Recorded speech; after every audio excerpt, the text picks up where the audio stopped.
आप शायद ये वीडियो इसलिए देख रहे हैं क्योंकि आप या फिर आपके कोई near and dear ones covid positive पाए गए हैं और माइल्ड टू मॉडरेट सिम्टम की वजह से आपको होम क्वारंटाइन एडवाइस किया गया है, या तो फिर आप ये जानकारी के लिए देख रहे हैं कि अगर इन फ्यूचर आप कोविड पॉजिटिव पाए गए तो आपको घर पे क्या करना है। मैं आपको बता दूं कि आप इन दोनों में से कोई भी कैटेगरी में हो, फर्क नहीं पड़ता। ये वीडियो डेफिनेटली आपको मदद करने वाला है अर्ली रिकवरी में। सो ये वीडियो एंड तक जरूर देखें। मैं हूं डॉक्टर नम्रता, प्रैक्टिसिंग ऑप्थेल्मोलॉजिस्ट। आप सबको मेरा कोरो नमस्कार। Welcome to my channel perfect vision. Usual eye related topic को छोड़ के मैंने आज डिस्कशन के लिए कोविड रिलेटेड टॉपिक क्यों चुना? वो इसलिए क्योंकि लास्ट मंथ मेरी पूरी फैमिली कोविड-19 के शिकार हुए। हाईलाइट करना चाहूंगी मैं मेरे फादर इन लॉ और मदर इन लॉ को, जो कि बुजुर्ग हैं और उनमें कोमॉर्बिडिटीज हैं। Both are diabetic and hypertensive. Moderate symptom की वजह से हम होम आइसोलेशन में ही रहे। हमने घर पे ऐसा क्या किया कि वो दोनों 15 डेज में पूरे ठीक हो गए और उनको हॉस्पिटलाइजेशन की जरूरत नहीं पड़ी। आइए जाने। आगे बढ़ने से पहले मैं सबसे जरूरी बात आपसे बताना चाहूंगी कि घर पे आप ये 3 इक्विपमेंट्स रेडी रखें अपने पास। थर्मोमीटर टेम्परेचर मेजर करने के लिए, pulse oximeter pulse and oxygen saturation measure करने के लिए, और BP machine blood pressure measure करने के लिए। ये 3 इक्विपमेंट्स आप ऑनलाइन ऑर्डर कर सकते हैं या फिर किसी भी मेडिसिन स्टोर से जाके खरीद सकते हैं। आप अपना temperature, oxygen saturation and blood pressure दिन में 2 से 3 बार मेजर करें और उसको रिकॉर्ड करके रखें। टेम्परेचर 101 या उससे नीचे है, ऑक्सीजन सैचुरेशन 94 से ज्यादा है और ब्लड प्रेशर 90/70 से ज्यादा है तो घबराने वाली कोई बात नहीं है, आप घर पे ही ठीक हो जाएंगे। पल्स ऑक्सीमीटर से जुड़ी कुछ जरूरी बातें बताऊंगी आपको। आपके नेल्स में नेल पेंट नहीं होना चाहिए, ब्रोकन नेल्स नहीं होनी चाहिए। आप वो फिंगर यूज करें जो कि ऑक्सीमीटर में फिट आ रहा हो, ना बड़ा और ना ही छोटा हो। So put the perfect finger and switch it on. आपका हाथ स्टडी रहना चाहिए, एक प्लेन सरफेस के ऊपर रखें। जैसे ही ऑक्सीमीटर ऑन करते हैं, इनिशियल रीडिंग्स ना लें। जब रेगुलर पल्स आना चालू हो जाए, ऑक्सीजन सैचुरेशन स्टेबल हो जाए, तब आप अपना रीडिंग रिकॉर्ड करें। 6 मिनट वॉक टेस्ट कर सकते हैं, ये जानने के लिए कि आपको हॉस्पिटलाइजेशन की जरूरत है या नहीं। आपको 6 मिनट के लिए ब्रिस्क वॉकिंग करनी है, चलना शुरू करने से पहले, और 6 मिनट चलने के बाद ऑक्सीजन सैचुरेशन रिकॉर्ड कर लें। अगर वॉक के बाद आपका ऑक्सीजन सैचुरेशन 3 to 4% कम हो रहा है तो आपको एक चेस्ट एक्सरे करने की जरूरत है, डॉक्टर की सलाह लेने की जरूरत है और चौकन्ना रहने की जरूरत है। पहले बात करेंगे कुछ घरेलू नुस्खे के बारे में। आगे चल के मेडिसिन की पूरी डिटेल्स, कौन सा मेडिसिन कब और कैसे लेना है, उस बारे में डिस्कस करेंगे। देखिए, मेडिसिन तो आपको चाहिए ही चाहिए, पर कुछ होम रेमेडीज के साथ आपकी रिकवरी जल्दी हो सकती है। सबसे पहला, प्रॉपर रेस्ट। रात में 7 to 8 आवर्स की नींद बहुत जरूरी है। एक अच्छी नींद काफी बीमारियों को हील कर सकती है, आपके बॉडी को रिलैक्स करने में मदद करती है। Second most important thing is maintain a routine. सुबह टाइम पे उठें, फ्रेश हो जाएं, दिन में एक बार डेफिनेटली नहाएं। ऐसा नहीं है कि बुखार है तो आपको नहाना ही नहीं है, एटलीस्ट स्पॉन्जिंग तो करना ही है, नहीं तो पेट गर्म हो जाएगा और उसकी वजह से बाकी सारे कॉम्प्लिकेशंस जैसे कि मुंह में छाले पड़ना, लूज मोशंस वगैरह हो सकते हैं। रोजाना कपड़े बदलिए, फ्रेश रखेगा आपको। कपड़ा गर्म पानी में धोइए, थोड़ा बहुत एक्टिव रहिए। 10 से 15 मिनट का चलना दिन में 2 से 3 बार रोजाना काफी है। इससे आपके बॉडी में ब्लड सर्कुलेशन बना रहेगा और आपके पैर में डीप वेन थ्रोम्बोसिस के चांसेस भी काफी कम हो जाएंगे। थर्ड पॉइंट है डाइट। ऐसा खाना खाएं जो कि न्यूट्रिशियस हो और आप उसको इजीली डाइजेस्ट कर पाएं। दाल चावल के साथ fresh vegetables and fresh fruit, specially वो फ्रूट्स जिसमें कि विटामिन सी हो, जैसे कि नींबू, आंवला, संतरा भरपूर खाएं। इम्यूनिटी बढ़ाने के लिए हल्दी, अदरक और गिलोय जूस भी ले सकते हैं। हनी भी इम्यूनिटी बूस्ट करता है, पर अगर आप डायबिटिक हैं तो मैं आपको हनी रेकमेंड नहीं करूंगी। रात को सोने से पहले 1 कप हल्दी वाली दूध काफी लाभदायक हो सकता है। खाने के साथ पानी बहुत जरूरी है। गुनगुना पानी 3 से 4 litre per day, including T, coffee, milk and काढ़ा। हम सबको पता है कि कोरोना हमारे लंग्स को सबसे ज्यादा अफेक्ट करती है। हमारे लंग्स के फेफड़ों की झिल्लियों को सख्त बना देती है, जिसके कारण फेफड़ों में स्ट्रेंथ कम हो जाता है और इसी वजह से बहुत ज्यादा खांसी नहीं होती है। हल्का कफ, ड्राई कफ बेसिकली फ्लेम नहीं निकलता। अगर आपके खांसी में कफ आ रहा है, फ्लेम आ रहा है, तो शायद ये कोविड नहीं है। तो आप टेस्ट कैसे करें कि आपकी लंग्स प्रॉपर्ली फंक्शन कर रहे हैं या नहीं? बहुत ही सिंपल है। सांस अंदर लीजिए, रोक के रखिए। अगर आप 20 से 40 सेकंड्स तक रोक पा रहे हैं तो फिर आपके फेफड़ों का स्टेटस एकदम सही है। कोरोना के मरीज ज्यादा से ज्यादा 3 या 4 सेकंड के लिए ही सांस रोक सकते हैं। 2 चीज करना है आपको अपने फेफड़ों के लिए। पहला, अपने पेट के बल लेट जाइए। पेट के नीचे एक तकिया देके कुछ समय के लिए रेस्ट लीजिए। इससे लंग्स में ऑक्सीजनेशन इंप्रूव होता है। एक चीज याद रखें कि इसको तुरंत खाना खाने के बाद ना करें। दूसरा, डीप ब्रीदिंग एक्सरसाइज। आप स्पायरोमीटर का इस्तेमाल कर सकते हैं या फिर बलून्स ब्लो कर सकते हैं। उसके बाद सांस अंदर लेके थोड़ी देर रोक के रखें और फिर धीरे धीरे सांस छोड़ें। इससे ऑक्सीजनेशन बढ़ेगा लंग्स में। या फिर आप प्राणायाम भी कर सकते हैं। दिन में 1 बार स्टीम जरूर लीजिए, एटलीस्ट 4 से 5 मिनट के लिए। हो सके तो पानी में अदरक और तुलसी का पत्ता डाल के स्टीम लीजिए फॉर बेटर रिजल्ट्स।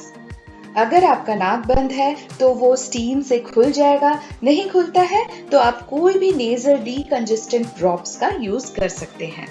कोविड में आपको सोर थ्रोट हो सकता है, गला स्क्रैची और पेनफुल हो सकता है। सोर थ्रोट से रिलीफ के लिए आप दिन में 3 बार गार्गलिंग कीजिए। 1 ग्लास गुनगुने पानी में नमक मिला के, या तो फिर 3 हिस्सा गुनगुने पानी में 1 हिस्सा बिटरडिन गार्गलिंग मिला के 1 मिनट के लिए गार्गलिंग कर सकते हैं। इससे आपके थ्रोट में वायरल लोड कम हो जाएगा। बस एक चीज आपको याद रखना है कि गार्गलिंग खाना खाने के 20 मिनट पहले या फिर एटलीस्ट खाना खाने के 20 मिनट के बाद करें। यानी कि खाना और गार्गलिंग के बीच में एटलीस्ट 20 मिनट्स का गैप होना चाहिए। ध्यान रखिए अपने मेंटल हेल्थ का। कोविड के चलते कई लोग डिप्रेशन, पैनिक अटैक और एंजाइटी के शिकार हो रहे हैं। Please don't panic, stay very positive. ये एक फैक्टर ने बहुत हेल्प किया मेरे इन लॉज को रिकवरी में। घर वालों को, स्पेशली बुजुर्गों को हौसला देना है कि आप ठीक हो जाओगे, हम आपके साथ हैं। लगने ही मत देना कि वो कोविड के मरीज हैं। प्रिकॉशन तो लेना ही है, पर साथ में हंसी मजाक और हेल्दी एनवायरनमेंट क्रिएट करना भी आपकी जिम्मेदारी है। टीवी पे नेगेटिविटी देखना बंद कीजिए, अच्छे बुक्स पढ़िए, टॉक टू पॉजिटिव पीपल, मनपसंदी गाना, म्यूजिक सुनिए, फ्रेंड्स एंड रिलेटिव से वीडियो कॉल पे बात कीजिए। मेंटली आप स्ट्रांग रहिए कि आप ठीक हो जाएंगे। तो ये है पूरे दिन भर के रूटीन का समरी। सुबह उठ के हमने फ्रेश होने के बाद स्टीम लिया, फिर गार्गलिंग किया, 15-20 मिनट का वॉक, फिर काढ़ा पिया, नहाने के बाद ब्रेकफास्ट के 2-3 घंटे बाद फ्रूट्स लिया, दोपहर को लंच के बाद थोड़ा सा रेस्ट, इवनिंग में गार्गलिंग, 15 to 20 मिनट्स का वॉक, इवनिंग स्नैक में फ्रूट्स, रात में डिनर के बाद 1 कप हल्दी का दूध, सोने से पहले गार्गलिंग और दिन भर गुनगुना पानी एटलीस्ट 3 से 4 लीटर। अब आइए बात करते हैं मेडिसिन के बारे में। पैरासिटामोल 500 mg दिन में 3 से 4 बार आफ्टर फूड, डिपेंडिंग अपन कि आपको कितना फीवर है। टैबलेट सेट्रिजिन 5 मिलीग्राम शाम को खाली पेट में, दिन में 1 बार 5 दिनों के लिए। टैबलेट एजिथ्रोमाइसिन 500 mg सुबह खाली पेट में, दिन में 1 बार 5 दिनों के लिए। विटामिन सी टैबलेट दिन में 2 बार खाना खाने के बाद for 20 days. Vitamin D tablet दिन में 1 बार खाना खाने के बाद फॉर 1 मंथ। जिंक टैबलेट दिन में 1 बार after food for 20 days. Vitamin B complex दिन में 1 बार आफ्टर फूड फॉर 1 मंथ। खांसी बहुत ज्यादा है तो 2 चम्मच कफ सिरप दिन में 3 बार ले सकते हैं। इतने मेडिसिन कंपलसरी हैं गार्गलिंग एंड स्टीम इनहेलेशन के साथ। अगर 5 दिन में आपका फीवर 101 से नीचे नहीं जा रहा है तो आपको ऐड करने की जरूरत है डॉक्सीसाइक्लिन 100 mg दिन में 2 बार after food for 5 days. Ivermectin 12 milligram दिन में 1 बार बिफोर फूड फॉर 3 डेज। इस बीच अगर आपका ऑक्सीजन सैचुरेशन ड्रॉप हो रहा है, 94% से नीचे जा रहा है, तो आपको डॉक्टर कंसल्ट करने की जरूरत है और आपको ऑक्सीजन लेने की जरूरत है। अब बात करते हैं इन मेडिसिन के साइड इफेक्ट्स के बारे में। आप इतने सारे मेडिसिन लेंगे तो हो सकता है कि आपको एसिडिटी और पेट में ब्लोटिंग सेंसेशन हो। आपको पैंटोप्राजोल 40 मिलीग्राम खाली पेट में सुबह दिन में 1 बार लेना है। अगर एसिडिटी के साथ नोजिया की फीलिंग है, मतलब उल्टी उल्टी लग रही है आपको, तो पैंटोप्राजोल और डोमपेरिडोन कॉम्बिनेशन का टैबलेट सुबह खाली पेट में दिन में 1 बार ले सकते हैं और तब तक कंटिन्यू कर सकते हैं जब तक कि आपकी एसिडिटी कम ना हो जाए। अगर आपको दस्त या डायरिया हो रहा है तो आप दिन भर पानी को रिप्लेस करके WHO recommended ORS water P सकते हो। अगर दस्त ज्यादा है तो मेट्रोनिडाजोल 500 mg दिन में 2 से 3 बार आफ्टर फूड फॉर 10 डेज ले सकते हो। इतने मेडिसिन सफिशिएंट है। अगर आपको होम आइसोलेशन एडवाइस किया गया है तो अपने पास ये मेडिसिन रेडी रखें। अगर आप अभी कोविड पॉजिटिव नहीं हो, फ्यूचर में हो सकता है आपको, तो इन मेडिसिन का स्टॉक अपने पास जरूर रखो, सो दैट बाय चांस अगर आप कोविड पॉजिटिव डिटेक्ट होते हो तो आपको उस क्रूशियल मोमेंट में इधर उधर भागना ना पड़े और घर पे ही आप प्रॉपरली रेस्ट ले पाएं। अब आइए बात करते हैं वार्निंग साइंस एंड सिम्टम्स की।